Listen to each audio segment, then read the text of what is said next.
आबना Hermes की बंदिश अमरीकी सदर ट्रंप के लिए बड़ा चैलेंज। सदर ट्रंप ने कहा कि मदद नहीं की तो चीनी सदर से मुलाकात मुअख्खर हो सकती है। ईरान के खिलाफ नेटो कर अमरीका की मदद ना की तो बहुत बुरा मुस्तकबिल होगा। आबना हरमस खुलवाने के लिए ट्रंप की मदद की अपील पर दुनिया खामोश। जापान, बर्तानिया, फ्रांस और ऑस्ट्रेलिया ने भी अपने बहरी जहाज भेजने से इनकार कर दिया। आबना हरमस खुलवाने के लिए ट्रंप ने चीन समेत दुनिया भर से मदद की अपील की थी।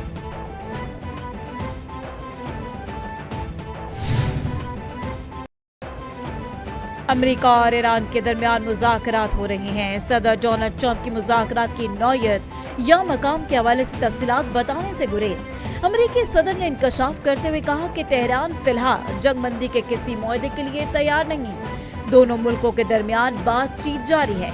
ईरान अभी किसी हतमी नतीजे पर पहुंचने के लिए तैयार नहीं लगता। वो मुआहदे के काफी करीब पहुंच चुके हैं।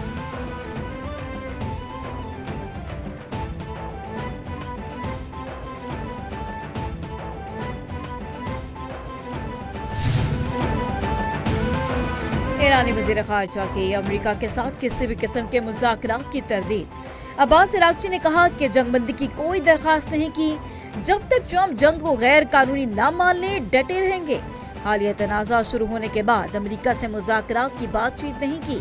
अमेरिकी सदर के इस दावे में कोई हकीकत नहीं। अपना दिफा जारी रखेंगे। इस जंग में लोग सिर्फ इसलिए मारे जा रहे हैं क्योंकि सदर ट्रंप ऐसा चाहते हैं।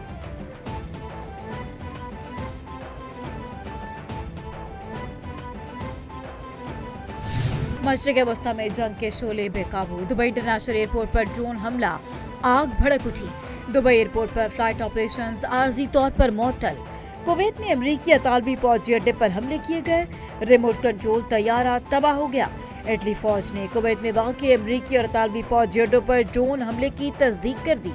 बगदाद एयरपोर्ट के करीब लॉजिस्टिक सपोर्ट कैंप पर हमला।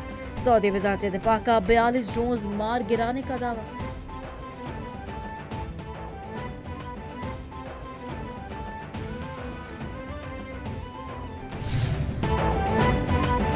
ईरान का तगड़ा वार। इसराइल पर पहली बार सजील मिसाइल दाग दिए। ईरान ने 54वीं लहर का आगाज कर दिया। सजील मिसाइल बरसाए। इसराइल और खत्ते में अमरीकी तंजीमात ईरान का हदफ। पासदारान इनकलाब ने इंकशाफ किया कि हमलों के लिए पहली बार सजील मिसाइल को इस्तेमाल किया गया। कार्रवाई के दौरान इसराइल में अहम फौजी और इंतजामी मराकज को निशाना बनाया गया। मरबूत कार्रवाई के दौरान 4 अमरीकी फजाई अड्डों को निशाना बनाया। हमले समुद्री हदूद से किए गए।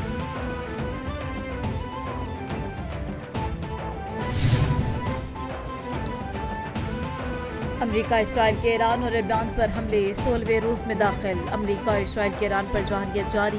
तेहरान पर फजाई हमले। महिराबाद एयरपोर्ट को भी निशाना बना डाला।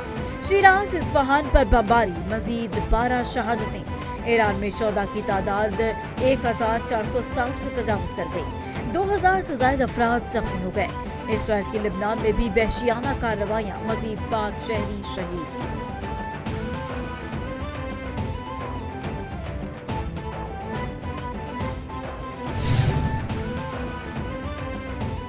इसराइल का ईरान पर हमले मजीद 3 हफ्ते तक जारी रखने का ऐलान।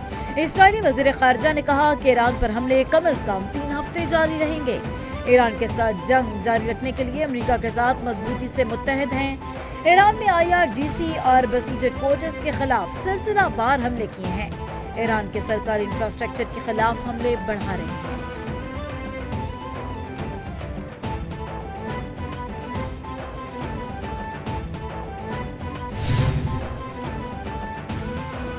आबना हरमस बंद। आलमी मंडी में तेल की कीमतें बेकाबू।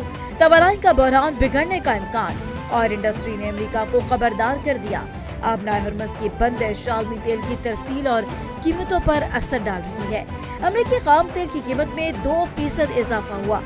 अमेरिकी खाम तेल की कीमत फी बैरल $102 हो गई। बरतानवी ब्रेंट खाम तेल की कीमत $106 फी बैरल तक पहुंच गई। आबना हरमस खुलवाने के लिए ट्रंप की मदद की अपीलों पर दुनिया खामोश।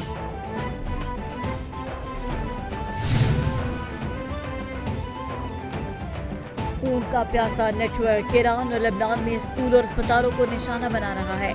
तुर्क सदर तैयब एर्दोगान ने कहा कि इस पागलपन की सूरत हाल के खिलाफ ترکی انسانیت کے حق میں کھڑا ہے، بحرانوں کے حل کے لیے مکالمہ اور سفارتکاری کی راہیں اپنانے کے حق میں ہے۔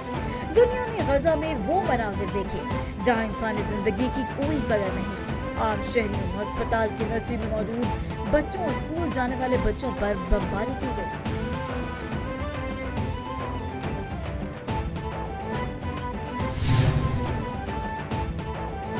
9/11 جیسا واقعہ کر کے الزام ایران پر ڈالنے کی سازش ہو رہی ہے۔ ایفسٹین ٹیم 9/11 جیسے واقعات کی تیاری میں ہے۔ ایران بنیادی طور پر ایسے دہشت گرد منصوبوں کا مخالف ہے۔ سیکرٹری ایرانی قومی سلامتی کونسل علی لاریجانی نے کہا کہ ایران نے امریکہ پر فالس فلیگ آپریشن کے لیے شاہد ڈرون کی کاپی استعمال کرنے کا الزام لگایا۔ ایران کی جنگ امریکی عوام کے ساتھ نہیں ہے۔ ایران نے علاقائی ممالک کو بھی امریکی فالس فلیگ آپریشن سے خبردار کر دیا۔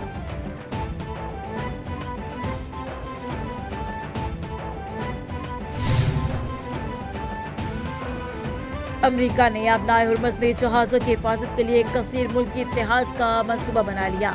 امریکی اخبار کے مطابق ٹرمپ انتظامیہ کا رواں ہفتے کے اوائل میں اس منصوبے کا اعلان متوقع۔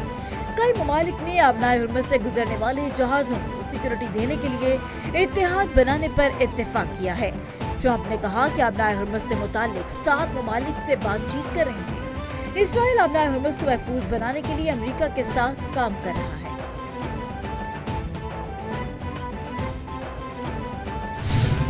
آپریشن غصب الحاق، پاک افواج کے افغانستان میں کامیاب فضائی حملے۔ سیکورٹی ذرائع کے مطابق پاک فوج نے چترال میں ملکہ پاک افغان سرحد پر طالبان پوسٹ کو نشانہ بنایا۔ بداری پوسٹ کو مختلف زمینوں ہتھیار اور کوڈ کاپٹر کے ذریعے تباہ کر دیا گیا۔ گزشتہ شب طالبان اور فتنہ الخوارج کے ٹیکنیکل تنصیبات کو بھی نشانہ بنایا گیا۔ حملوں میں کندھار میں انتہائی اہم ٹیکنیکل اکوپمنٹ سٹوریج ٹنل کو تباہ کر دیا گیا۔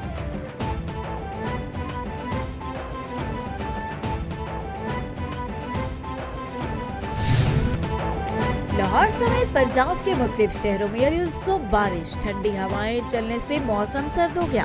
لاہور کے اوپر سیاہ بادلوں کا بسیرا، سورج اور بادلوں کی آگ مچولی کا سلسلہ بھی جاری۔ Shimla Pahari, mall road, Davis road, Gulberg, Lakshmi Chowk میں جم کر بادل برسے۔ سول سیکریٹریٹ، سادہ روڈ، چبرچی، دیگر مقامات پر بھی موسلادھار بارش۔ متعدد علاقے زیر آب آ گئے۔ محکمہ موسمیات نے وقفے کے ساتھ بارش برسنے کی پیش گوئی کر دی۔ اور تیسرا ون ڈے، بنگلہ دیش نے پاکستان کو شکست دے دی۔ پاکستان کو شکست دے کر بنگلہ دیش نے 3 میچز کی سیریز اپنے نام کر لی۔ بنگلہ دیش نے 3 میچز کی سیریز 2-1 کی برتری سے جیت لی۔ بنگال ٹائیگرز نے پہلی بیٹنگ کرتے شاہینوں کو 291 رنز کا ہدف دیا۔ پاکستانی ٹیم 279 رنز بنا سکی۔ پاکستان کی جانب سے سلمان علی آغا نے سینچری بنائی اور بنگلہ دیش کی جانب سے مستن زید حسن نے 107 رنز کی شاندار اننگ کھیلی۔